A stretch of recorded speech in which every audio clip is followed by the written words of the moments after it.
Mga kababayan nating seniors, kung kayo ay 60 o 65 pataas at umaasa kayo sa inyong SSS pensyon tuwing buwan, pakinggan ninyo ito ng mabuti dahil ang hindi ninyo malalaman ngayon ay maaaring magastos sa inyo ng daango o mas malala pa ang isang buwan na walang pera sa kamay. Hindi ito biro, hindi ito rumor. Ito ay tungkol sa opisyal na schedule ng SS, pension payments para sa Marso 2026 at may mga pagbabago na hindi alam ng karamihan sa ating mga lolo at lola. Ngayon alam ko na marami sa inyo ang naghihintay na sa inyong pension. Baka mayroon kayong gamot na kailangang bilhin, utility bills na babayaran o mga apo na kailangang tulungan. Kaya naman ang bawat sentimo ng inyong pensyon ay napakahalaga. At ang totoo may mga pensioner na napalampas.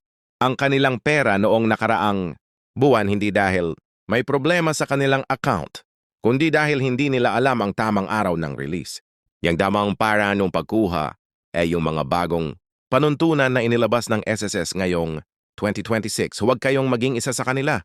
Mananatili kayo rito at ipapaliwanag ko sa inyo ang lahat mula sa exact na petsa ng payout hanggang sa mga hidden benefits na maraming seniors ang hindi nag-a-avail. Magsimula na tayo na mahal kong mga senior. Ang Marso 2026 ay hindi basta-basta na buwan para sa SSS. Ito ay isang buwan kung saan may ilang mahahalagang pagbabago ang nagaganap sa sistema ng pagbabayad at ang mabuting balita ay pabor ang karamihan sa inyo. Ngunit tulad ng lahat ng government updates, ang detalye ang pinakamahalaga. Kaya't huwag tayong mag-skip ng kahit isang parte. Una sa lahat, alamin natin kung bakit nagbabago ang schedule tuwing Marso. Ang SSS ay gumagamit ng tiered release system. Ibig sabihin, hindi sabay-sabay na inilalabas ang lahat ng pensyon sa iisang araw. Ang sistema ay batay sa huling 2 digit ng inyong SSS number. Halimbawa, kung ang inyong SSS number ay nagtatapos sa 1 o 2, ang inyong pensyon ay karaniwang inilalabas sa ika-1 o ika-2 araw ng buwan. Kung nagtatapos sa 3 o 4, inaabangan ninyo ang ika-3 araw at patuloy sa ganyang paraan hanggang sa mga number na nagtatapos sa 9 hour na karaniwang natatanggap ang kanilang pensyon sa huling araw ng scheduled release week. Sa Marso 2026, ang opisyal na release window ng SSS ay nagsisimula sa Martes, ika-3 ng Marso at nagpapatuloy hanggang Martes, ika-17 ng Marso. Bakit may 2 linggong window? Dahil kabilang dito ang mga adjustments para sa bank processing times, weekends at ang National Heroes Day holiday na nakaapekto sa ilang banking schedules. Kaya nga huwag kayong magpanik. Kung hindi pa lumabas ang inyong pension sa unang araw, ang inyong pera ay darating. Kailangan lang ninyong malaman kung kailan eksaktong hihintayin ito. Ngayon, pag-usapan natin ang pinakamahalaga, ang pera. Magkano talaga ang tatanggapin ng isang retiradong miyembro ng SSS ngayong Marso 2026? Ang minimum monthly pension ng SSS para sa mga may sapat na contributions ay nakatakda sa PH5, PETSHI 5,000 para sa mga may mas mababa sa 10 taon ng credited service. Para sa mga may 10 taon o higit pa ngunit wala pang 20 taon, ang minimum ay umakyat na sa 6 na leave. At para sa ating mga miyembro na may 20 taon o higit pa ng credited service, ang minimum pension ay PH na 91 bawat buwan. Ito ang baseline mga kaibigan. Ngunit ang inyong aktwal na pensyon ay maaaring mas mataas depende sa inyong average monthly salary credit at ang formula na ginagamit ng SSS. Ngayon, may isang bagay na kailangan ninyong malaman. Simula nung naipasa ang pinakabagong SSS contribution adjustments, ang mga pensioner na nagre-receive ng mas mataas na monthly pension, lalo na ang mga nasa 15,000 hanggang 20,000 na range ay maaaring makaranas ng slight na recalculation kung may discrepancy sa kanilang contribution records. Ito ang tinatawag ng iba na pension review. Huwag matakot pero maging handa. Kung makatanggap kayo ng liham mula sa SSS tungkol sa inyong pension amount, huwag basta itapon. Basahin ng mabuti at pumunta agad sa pinakamalapit na SSS branch para maayos ito ng personal. Hayaan ninyo akong ibigay sa inyo ang pinakakretong impormasyon na kailangan ninyo para hindi kayo mapag-iwanan. Ang opisyal na SSS pension payout schedule para sa Marso 2026 ay nakadisenyo upang maiwasan ang mahabang pila at congestion sa mga automated teller machines at SSS payment centers. Para sa mga pensioner na gumagamit ng UMID card bilang ATM, ang mga nagtatapos ng SSS number sa 1 hanggang 3 ay maaaring mag-withdraw simula Martes ika ng Marso. Ang mga numero na nagtatapos sa 4 hanggang 6 ay maaaring i-check ang kanilang account simula Huwebes ika 15th ng Marso.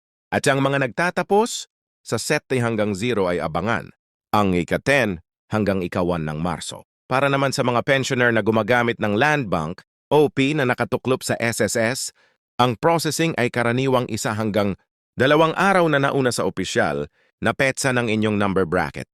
Ibig sabihin kung ang inyong release date ay ika-10 ng Marso, ang inyong Land Bank account ay maaaring may pondo na simula ika o ika-9. Mabuting balita ito para sa inyo. Nangangahulugan ito na mas maaga kayong makaka-access ng pondo para sa inyong pangaraw-araw na pangangailangan para sa mga tumatanggap ng pensyon sa pamamagitan ng remittance centers tulad ng Palawan Express o MWIL. Ang release date ay karaniwang sumusunod sa parehong schedule ng SSS number, bracket ngunit may dagdag na 1 hanggang 2 araw ng processing. Kaya mag-iwan ng buffer time at huwag magmadaling pumunta sa remittance center sa mismong araw ng inyong scheduled release dahil maaaring hindi pa handa ang inyong pera sa system nila. Ngayon, ito ang parte ng video na gusto ko talagang bigyang pansin dahil ito ang pinaka-underrated na impormasyon para sa ating mga seniors. Mayroon kayong mga benepisyo mula sa SSS na bumaring hindi ninyo alam na matatanggap ninyo. At ang katotohanan ay maraming pensioner ang nag-iiwan ng pera sa mesa dahil hindi nila ito ini-avail. Ang una ay ang 13th month pension. Katulad ng 13th month pay ng mga empleyado, ang mga SSS pensioner ay may karapatang tumanggap ng 1 additional month na pensyon tuwing Disyembre. Ngunit ang mabuting balita ngayong Marso 2026 ay nakatanggap ng clarification ang SSS tungkol sa kung sino ang exactly eligible. At kung kayo ay naging pensioner bago pa man mag-J, kayo ay fully eligible para sa 13th month pension na ilalabas ngayong Disyembre 2026. Siguraduhin ang inyong contact details at banking information ay updated sa SSS upang hindi kayo mapag-iwanan ng pera. Ang pangalawa ay ang funeral benefit. Kung nawalan kayo ng asawa o kapamilya na miyembro din ng SSS, kayo ay maaaring mag-claim ng funeral benefit na maaaring umabot sa na 0 hanggang 10,000, 6,000 hanggang 10,000 depende sa contribution history ng yumaong miyembro. Maraming pamilya ang hindi nag-a-avail nito dahil hindi nila alam o nakakalimutan sa gitna ng kalungkutan. Ipaalala sa inyong mga anak o pamangkin ang benepisyong ito. Ang pangatlo ay ang SSS Pensioner Sickness Benefit. Kahit pensioner na kayo, kung kayo ay nagkasakit at na-admit sa ospital, maaari pa rin kayong mag-apply para sa sickness benefit, ngunit may mga kondisyon. Kailangan ninyo ng minimum na 3 araw na confinement at dapat na certified ng doktor. Ang rate ng sickness benefit ay batay sa inyong average daily salary credit bago kayo nagretiro. Hindi ito malaking halaga, ngunit sa panahon ng kahirapan, ang kahit maliit na tulong ay napakalaki ng kahulugan. Mga kaibigan, kailangan ko ring maging tapat sa inyo tungkol sa isang bagay na hindi masyadong pinag-uusapan ng mga posibleng pagbabawas sa inyong pensyon na maaaring mangyari ngayong 2026. Ang una ay ang Medicare o PhilHealth Premium Deduction. Bilang isang SSS pensioner, ang inyong PhilHealth contribution ay otomatikong ibinabawas sa inyong monthly pension. Para sa 2026, ang PhilHealth Premium Rate ay umabot na sa 5% ng inyong basic monthly pension, ngunit may itinakdang ceiling. Kung ang inyong pensyon ay 10,000 bawat buwan, ang inyong PhilHealth deduction ay 500. Ito ay hindi dapat magulat sa inyo. Ito ay legal na deduction at tinitiyak nito na kayo ay covered ng PhilHealth para sa inyong mga medical na pangangailangan. Ang pangalawa ay ang income tax implications. Sa ilalim ng Republic Act 1963 o ang Train Law, ang mga SSS pension payments ay exempt mula sa income tax. Ibig sabihin, ang inyong buong pensyon, bawat piso nito ay tax-free.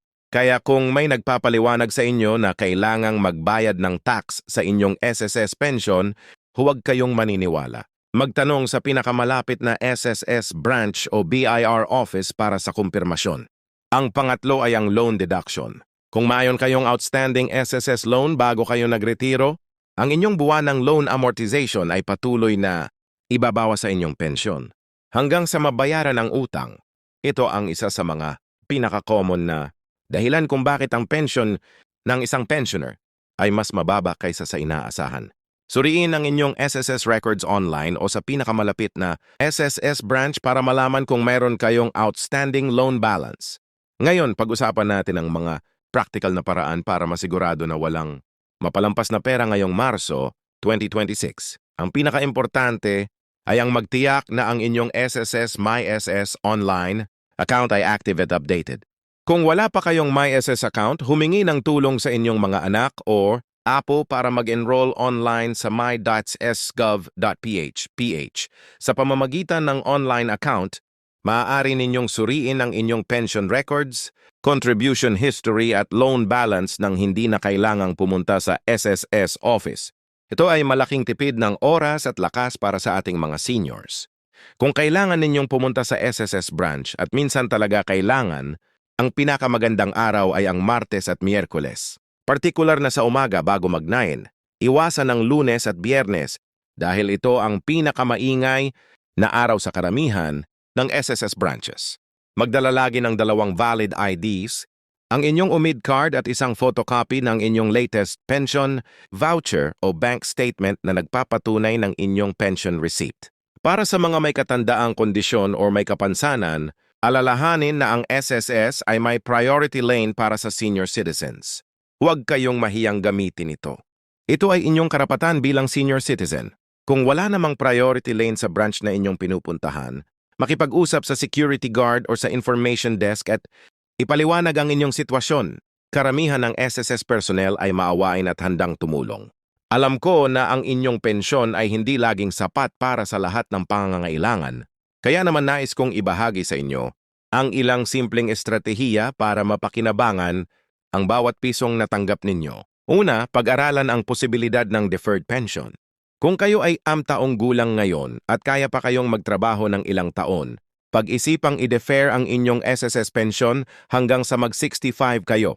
Sa pamamagitan nito, ang inyong buwanang pensyon ay magiging mas mataas dahil karagdagang contributions ang maidaragdag sa inyong account.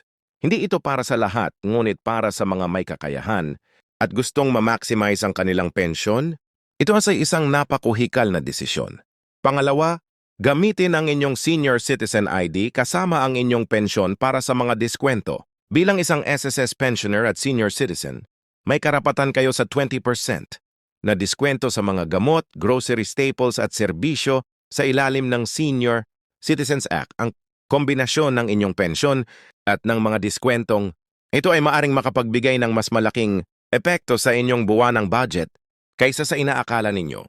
Pangatlo, huwag kalimutang i-update ang inyong beneficiary records sa SSS. Kung ang inyong asawa o isa sa inyong mga anak ay nagtrabaho rin at may sariling SSS membership, tiyaking ang kanilang records ay updated din sa kaganapan ng inyong pagpanaw at hindi ko ito gustong pag-usapan. Ngayon, ngunit kailangan nating maging handa. Ang inyong mga benepisyaro ay dapat na nakalista ng tama para makatanggap ng death, benefit at survivor's pension ng walang abala. Mga mahal kong lolo at lola, mga tatay at nanay, mga kababayan nating seniors, ang inyong pensyon ay hindi simpleng pera. Ito pa itang bunga ng inyong buong buhay na pagsisikap. Ito ay ang mga taon ng pagtatrabaho, ng pagbabayad ng kontribusyon, ng pag-aral ng inyong mga anak, ng pagpapalaki ng inyong pamilya. Bawat piso ng inyong SSS pension ay kinatawan ng inyong dedikasyon at sakripisyo. Kaya naman huwag hayaang mapabayaan ang inyong sarili dahil sa kakulangan ng impormasyon.